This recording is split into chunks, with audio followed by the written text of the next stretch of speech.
Bonjour tout le monde.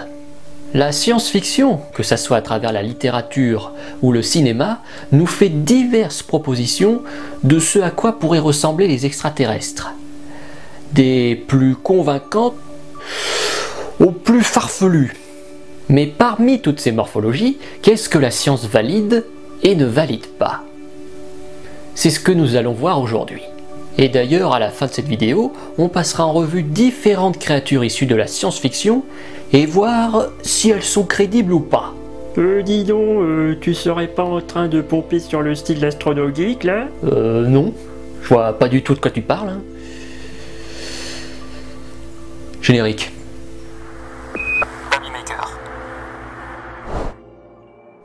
Ce que j'aime dans la science-fiction, c'est qu'elle nous donne à voir un monde qui n'existe pas, mais qui pourrait exister. Ou pas. Et les extraterrestres sont un bon exemple de ce qui peut se faire et ne pas se faire. Il faut savoir que la morphologie d'un être vivant, quel qu'il soit, ne relève pas vraiment du hasard. Elle est soumise à des lois qui sont celles de l'évolution. À savoir qu'un animal pour survivre doit être adapté à son environnement. Et pour s'adapter, il doit adopter une certaine morphologie. Et à ce niveau-là, la nature ne laisse pas faire ce que l'on veut. Prenons l'exemple des animaux qui volent. Dans l'histoire de la Terre, 4 grands groupes d'animaux ont appris à voler. Dans l'ordre d'apparition, on a les insectes, les ptérosaures, aujourd'hui disparus, les oiseaux et les chauves-souris. Entre ces 4 groupes, aucun d'entre eux n'ont un ancêtre commun qui savait déjà voler. Chacun a appris le vol seul, de son côté. Et bien malgré cette évolution séparée, tous ont adopté la même solution pour prendre les airs, à savoir l'aile. Si tous les 4 ont suivi le même schéma, ce n'est pas par hasard. C'est parce que l'aile est la meilleure solution possible pour pouvoir s'envoler. Et ce n'est pas pour rien que nous les humains, nous avons adopté la même solution. Ouais, enfin, nous on n'a rien inventé, hein. On s'est juste contenté de pomper sur les oiseaux. Hein. Oui, c'est vrai. On a copié. Au final, ce qu'il faut retenir, c'est que dans un environnement donné, une espèce va adopter une morphologie particulière qui lui permet d'être adaptée à son environnement. Alors oui, si on regarde de plus près, les caractéristiques peuvent varier d'un animal à un autre. La plupart des insectes ont 4 ailes, les oiseaux ont des plumes, et les ptérosaures et les chauves-souris ont une peau tendue le long de leurs bras. Mais dans tous les cas, on retrouve le même principe, une surface plane qui permet d'élever son poids dans les airs. Alors pour mieux comprendre ce qui déterminerait l'apparence d'un extraterrestre, fabriquons un animal à partir de 0. Pour commencer, notre animal a besoin d'une enveloppe, une peau, qui le protège des agressions extérieures, que ce soit les écarts de température ou d'autres organismes hostiles. Pour vivre, notre animal a besoin de se nourrir. Pour faire entrer la nourriture, il faut une bouche. Et pour pouvoir l'attraper, le mieux est de placer la bouche au bout d'un cou. Et pour être plus efficace, il faut qu'il puisse se déplacer. Le mieux pour un animal terrestre, c'est d'avoir minimum 2 pattes. Et pour assurer son équilibre, on l'équipe d'une queue. Alors pour trouver sa nourriture, l'animal a besoin de se repérer dans son environnement. Il faut donc l'équiper de sens. On va l'équiper d'yeux, d'oreilles et de l'odorat. Et le meilleur endroit où les placer, c'est au niveau de la bouche. Vu que c'est par là que rentre la nourriture, il peut voir de très près ce à quoi il a affaire avant de l'avaler. L'autre avantage, c'est que pour scruter son environnement, l'animal a juste besoin de tourner la tête. Cela lui économise de l'énergie et lui permet d'être discret. Une fois la nourriture attrapée, il faut la digérer. Du coup, on lui met un système digestif. Une fois digérée, la nourriture doit être recrachée. Le plus simple est de la faire ressortir par là où elle est rentrée. Mais c'est dégueulasse! Bah non, ça existe. Les anémones de mer utilisent cette technique. Elles ont un seul orifice qui leur sert à la fois de bouche et d'anus. Oh bah quand même, elle pourrait avoir un deuxième orifice. Bah non. Bah pourquoi? Parce que je pense pas que 2 trous du cul soient plus efficaces qu'un seul. Concernant notre animal, vu qu'il est terrestre, ça lui demande moins d'efforts d'évacuer la nourriture digérée en suivant le sens de la gravité, et en évacuant vers le bas avec un orifice dédié. Après la digestion, il faut pouvoir transporter tous les nutriments dans le corps. Pour cela, il faut un système sanguin. Et pour mettre le fluide en mouvement, il faut une pompe, un cœur, qu'il faut placer le plus au centre possible du corps pour que chaque zone soit irriguée de la même manière. Notre animal a également besoin d'oxygène. Le mieux est de le prendre dans l'air avec des poumons. Et le meilleur endroit où placer l'entrée d'air, c'est le nez. Les poumons permettent de renouveler l'air du nez pour qu'il sente d'autres odeurs, et dans l'autre sens, le nez permet à l'animal de s'assurer qu'il ne respire pas un air toxique. Pour faire fonctionner tout ce corps, il faut un centre de contrôle, un cerveau, qui envoie des ordres et reçoit les informations grâce à son système nerveux. Le meilleur endroit où le placer, c'est dans la tête. Cela lui permet d'être au plus près des organes sensoriels et donc de traiter au mieux les informations extérieures. Et pour qu'il puisse se reproduire, on équipe l'animal d'organes sexuels. Et voilà, on a un animal tout équipé, parfaitement adapté pour affronter son environnement. Oui, enfin, là, ton extraterrestre, je le vois pas fabriquant une soucoupe volante. Hein. Alors oui, pour que notre animal devienne une espèce technologique comme la nôtre, il faut doper son intelligence, en lui donnant un cerveau plus gros. Cependant, l'intelligence ne suffit pas. Pour bâtir des technologies, il doit pouvoir manipuler son environnement. Pour ça, on lui ajoute des bras. Cependant, dans cette configuration, notre animal ne peut pas porter de lourdes charges, car la queue qui sert à l'équilibre ne peut pas faire contrepoids. Pour régler ce problème, on redresse le corps de l'animal à la verticale, et ainsi, les charges soutenues par les bras sont alignées avec les jambes. Dans cette configuration, la queue n'étant plus utile à l'équilibre, on peut la retirer. Au final, on obtient un animal parfaitement adapté pour manipuler son environnement et bâtir une civilisation technologique. Maintenant, examinons différents extraterrestres de l'ASF et voyons ensemble s'ils sont crédibles ou pas. J'ai choisi de commencer par l'extraterrestre Paul, du film du même nom. Pourquoi ? Car c'est le stéréotype le plus répandu de l'extraterrestre.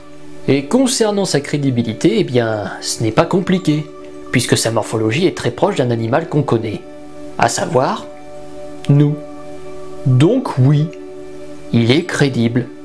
Et tous les extraterrestres qui ont une morphologie proche ou identique à la nôtre, le sont aussi. Votre logique me surprendra toujours un peu, monsieur Spock. Après, concernant leur culture et leur éducation, c'est un autre débat. Hé, Mongol! Je vous la mets où, ma petite sonde? Donc si on veut s'amuser, examinons des cas aux morphologies vraiment exotiques.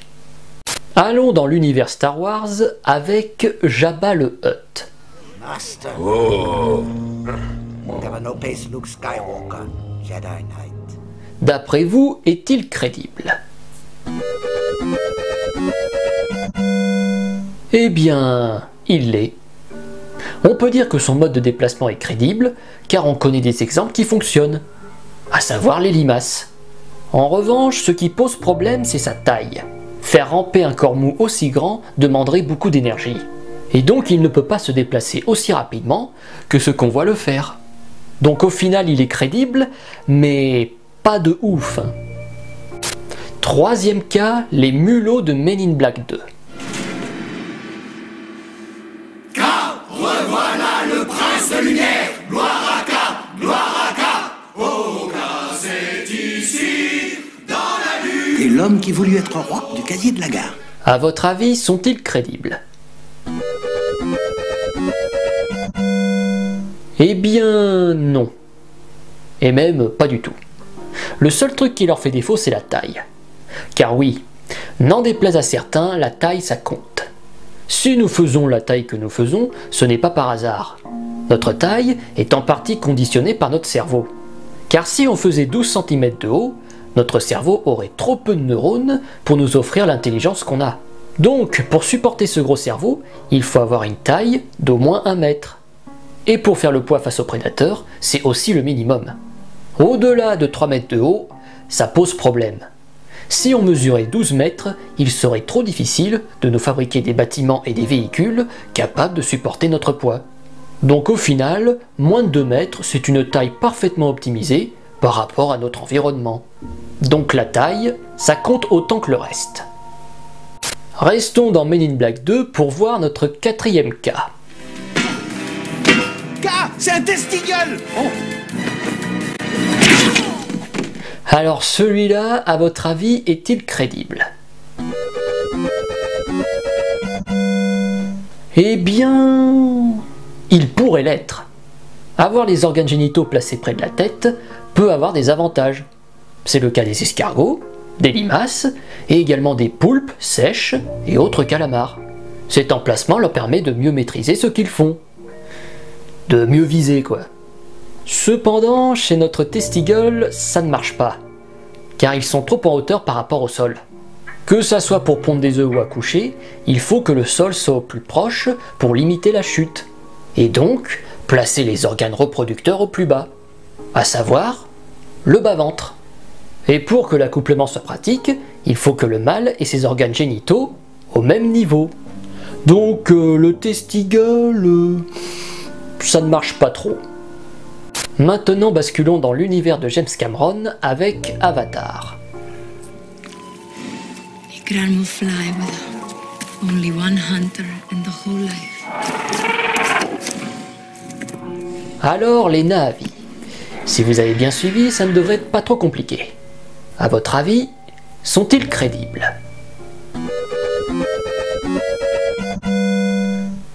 Oui, ils le sont. Ce n'était pas trop compliqué vu que leur anatomie est très proche de la nôtre.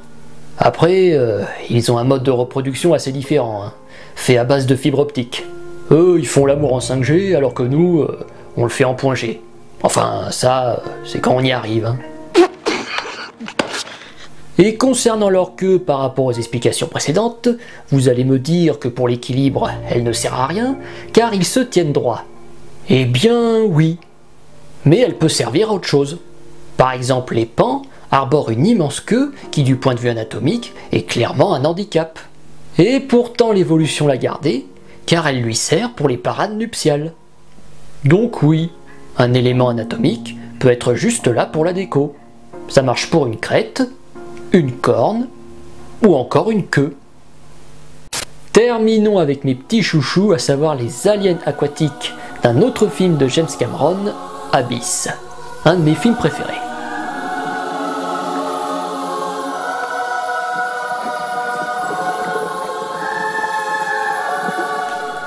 À votre avis, sont-ils crédibles? Alors sur le plan anatomique, ils sont crédibles. Ils sont adaptés à la vie aquatique grâce à leurs grandes nageoires, et les bras, ça peut servir à quelque chose sous l'eau. Par contre, ce qui n'est pas crédible, c'est leur civilisation. Dans l'eau, il n'est pas possible de faire du feu ou de faire fonctionner de l'électricité. Sans ça, pas de technologie, pas de machine. Pas de machine, pas de construction. Pas de construction, pas de palais. Et donc, pas de vaisseau. Et c'est bien dommage car le leur a quand même une de ses gueules. Ouais, mais peut-être qu'à l'origine ils vivaient sur Terre et qu'ils ont transformé leur anatomie et leur technologie pour aller vivre dans l'eau. Oui, dans ce sens-là, ça pourrait marcher. De la même manière que nous arrivons à faire de la plongée et à fabriquer des sous-marins. Donc au final, cette espèce avec sa civilisation est peu probable, mais pas impossible. Pour conclure, l'anatomie d'un être vivant est d'abord conditionnée par l'environnement dans lequel il évolue. Pour s'y adapter, il doit adopter la morphologie la plus efficace possible. Cela fait que pour des espèces vivant dans le même environnement, on va retrouver des caractéristiques communes. Cependant, l'évolution permet aussi des différences, comme les attributs esthétiques. Au final, ce que l'on peut retenir, c'est que n'importe quelle anatomie est possible à partir du moment où elle permet à son espèce de prospérer au sein de son écosystème. Et cet épisode est terminé. Merci de l'avoir suivi. Merci à ceux et celles qui me suivent et qui me soutiennent. N'hésitez pas à liker ou à partager et à vous abonner si ce n'est pas encore fait.